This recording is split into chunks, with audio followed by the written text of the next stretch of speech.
अब तो तय हो गया, नंबर 1 पोजीशन को छोड़कर बाकी सब एक ही रहने वाले हैं। बीजेपी में एक की ही तूती बोलेगी। आप में से कई कहेंगे मोदी के बाद अमित शाह हैं, लेकिन गौर से समझेंगे तो दोनों को आप एक ही पाएंगे। मोदी शाह शब्द भी एक ही तो लग रहा है। एक ही चुनाव होगा, एक ही पार्टी के सांसद होंगे। कभी मोदी जी ने कहा था, कांग्रेस समेत विपक्ष मुक्त सियासत होगी।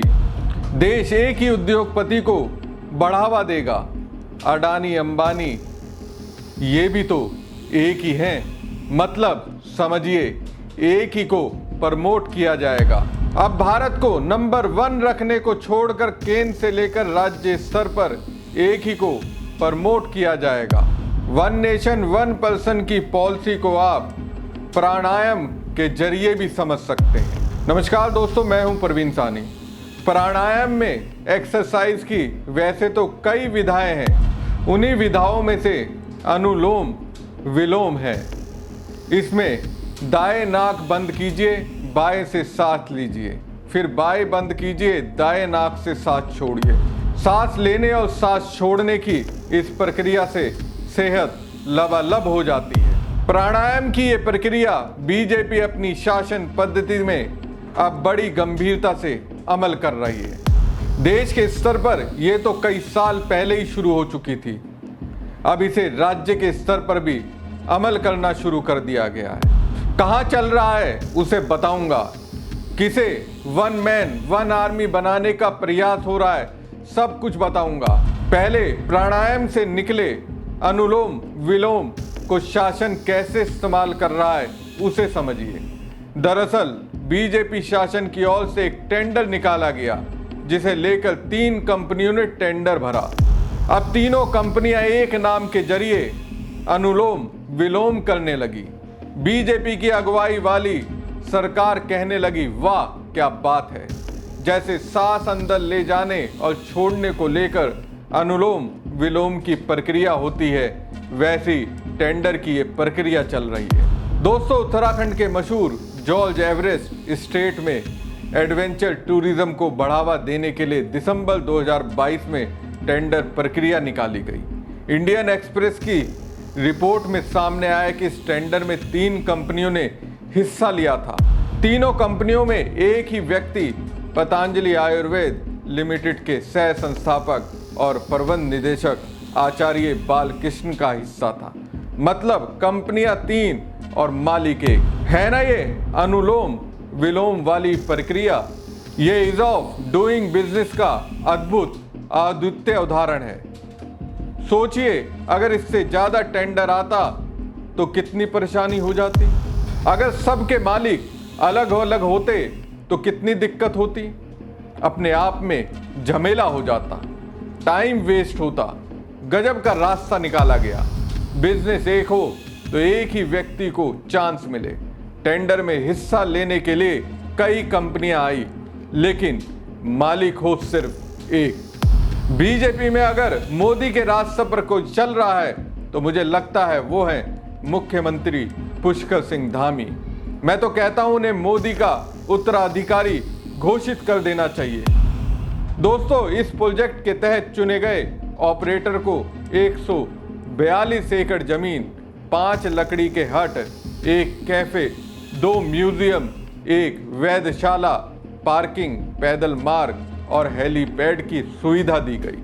ये सब राज्य सरकार के खर्च पर विकसित किया गया था। इसके बदले कंपनी को केवल 1 करोड़ रुपए वार्षिक किराया देना था।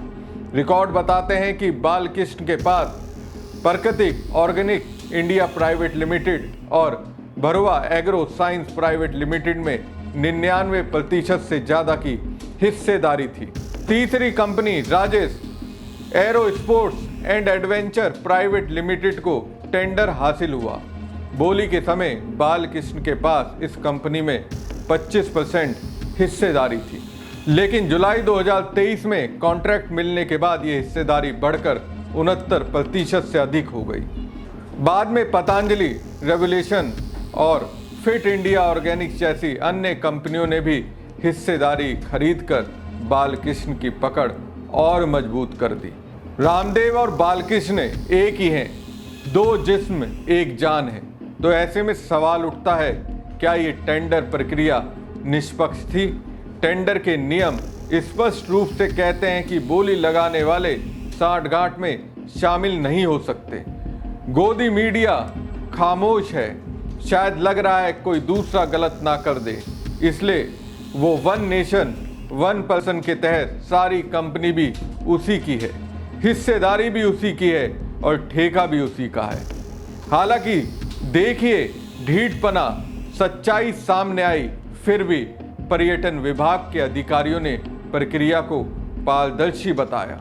पर्यटन विभाग के मुताबिक 1 करोड़ रुपए वार्षिक किराया उचित है और कोई भी भाग ले सकता था। लेकिन सवाल तो यह है, 3 कंपनियों के नाम जो टेंडर के लिए आए, उन तीनों से बालकृष्ण का नाता है। तो क्या इन तीनों कंपनियों को बालकृष्ण की कंपनियां नहीं माना जाए? लीड कोई कर रहा हो, फायदा मिलेगा तो क्या उसे बालकृष्ण नहीं लेंगे? अनुलोम विलोम में भी तो ऐसा ही होता है। नाक के एक दाएं छिद्र से सांस लीजिए, बाएं से छोड़िए, फिर बाएं से सांस लीजिए, दाएं से छोड़िए। क्या फर्क पड़ता है? किससे फायदा हो रहा है? आखिरकार शरीर को प्राणवायु तो मिल रही है। अब कंपनियां 3 हो, भले ही वो कंपनी रामदेव या किसी की हो, लेकिन उसमें हिस्सेदारी बालकृष्ण की है, तो फायदा नहीं मिलेगा क्या? दोस्तों, राजस एयर स्पोर्ट्स ने भी सभी आरोपों को तथ्यात्मक रूप से गलत और भ्रामक बताया और कहा कि कंपनी के सभी रणनीतिक और प्रबंधन से जुड़े फैसले केवल संस्थापकों और डायरेक्टर की ओर से लिए जाते हैं। अब बोलने की ये हिम्मत यूं ही नहीं मिली है। इन्हें मालूम है बीजेपी और उनकी अगुवाई में चलने वाली सरकार वॉशिंग मशीन है, सारे कर्म धुल जाएंगे, दाग मिट जाएंगे, गलत गलत और गलत कहने वाले चिल्लाते रह जाएंगे, कुछ नहीं होने वाला। सरकार इसे पर्यटन का बढ़ावा देने के लिए एक फ्लैगशिप प्रोजेक्ट मानती है, लेकिन ये खुलासा कि सभी बोलियां एक ही उद्योगपति से जुड़ी थी, सार्वजनिक खरीद प्रणाली की निष्पक्षता और जवाबदेही पर सवाल खड़े करता है। ये पैटर्न एक ऐसे खतरे की ओर संकेत दे रहा है जिसमें एक जो तरक्की कर रहा है वही तरक्की करता जाएगा। बड़ा सवाल ये है, क्या उत्तराखंड की इस महत्वाकांक्षी परियोजना में पारदर्शिता बरती गई या सिर्फ एक दिखावा था? मुझे तो लगता है धामी जी अपने प्रेरणा शोध मोदी जी से 2 कदम आगे बढ़ते हुए अडानी से बढ़कर उत्तराखंड में एलन मस्क तैयार कर रहे हैं। तय कीजिए कैसे हो रहा है, कैसे आपके और हमारे साथ खेल हो रहा है, इसको समझना जरूरी है, क्योंकि इसे नहीं समझेंगे, सवाल नहीं उठाएंगे तो अभी क्या हुआ है, इससे भी बड़ा पक्षपात आपको झेलना पड़ेगा, असर आपकी जिंदगी पर पड़ेगा। हमारी खबर आपको कैसी लगी कमेंट बॉक्स में कमेंट करके जरूर बताएं। साथ ही पेज को ज़्यादा से ज़्यादा लाइक और शेयर कीजिएगा। धन्यवाद।